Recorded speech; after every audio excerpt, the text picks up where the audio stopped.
Welcome to Prairie Street Culinary Kitchen. I'm your guest chef today, Naomi Ross, author of The Giving Table. Today we're going to be making a wonderful recipe for Pomegranate Teriyaki London Broil using Prairie Street's excellent quality London Broil. Let's get started.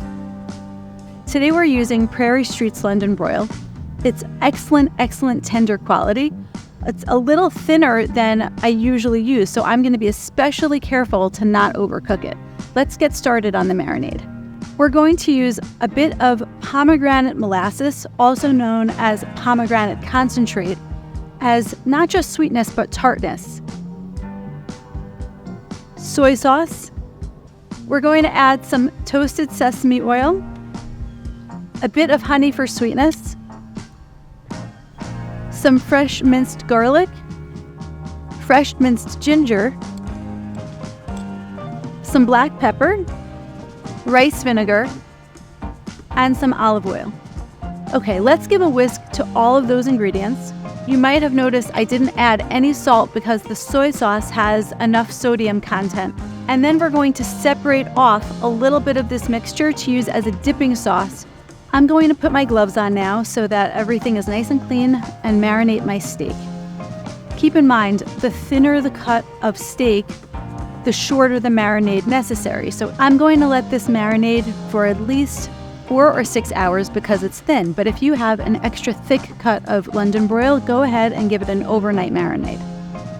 With London Broil, a lot of the challenges people have is that usually it's such a thick cut that you end up having an overdone exterior with an underdone interior. One of my best methods for this is by cooking it on indirect heat to start, and then to switch it and give it a reverse sear to finish it. Let me explain.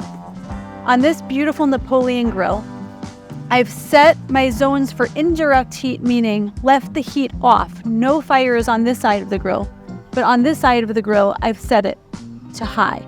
We're going to start by cooking our London Broil on the indirect heat, giving it a slower cook, and then we're going to transfer it at the end to give it a sear on the outside.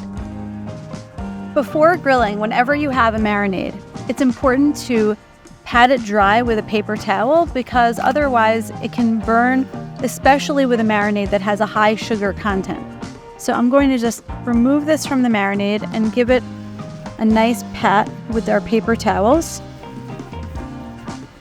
Okay, let's put our London Broil on the indirect part of the grill.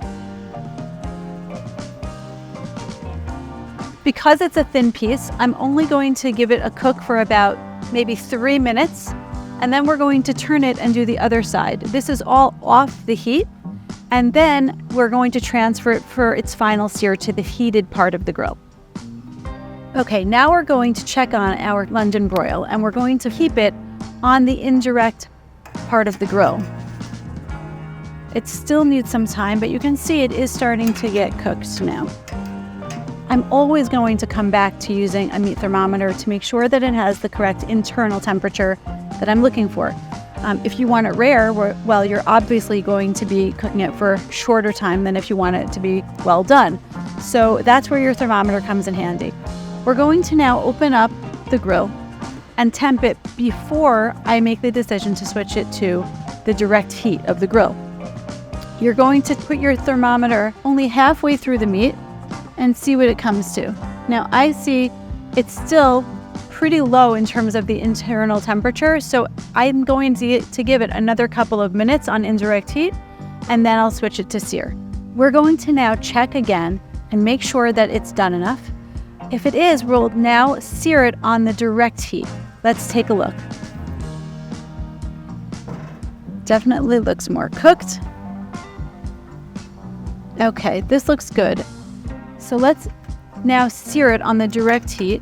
And what that's going to do is give you those beautiful grill marks and really add to the mouthfeel of the dish, as well as create the Maillard reaction, which is a way of caramelizing the exterior and really adding flavor to your dish.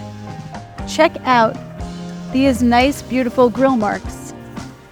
We're flipping it, and we're going to give it the same on the other side for 1 minute, and then we're done.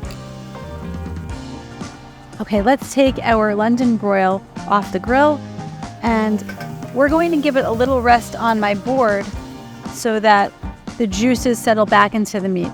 We're going to let this London broil rest right now. I always recommend letting your meat rest for a certain period of time after it finishes cooking.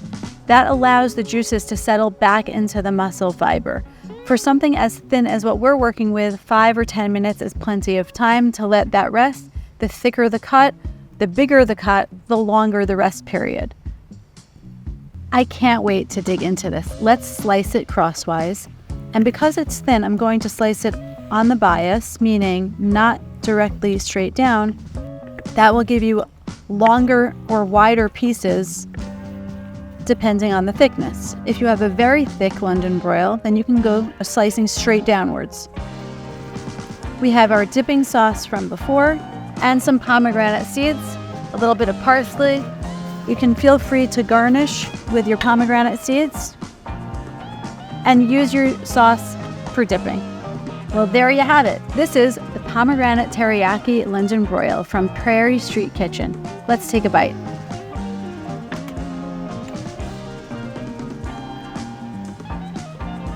That's really good. The tartness of the pomegranate, the sodium and umami of the soy sauce, it all comes together beautifully. It's really excellent, and I hope that you enjoyed watching this video. If you do, then check out more videos on our YouTube channel. Prairie Street Culinary Kitchen airs new episodes every Sunday at 2 p.m. Eastern Standard Time, so check us out.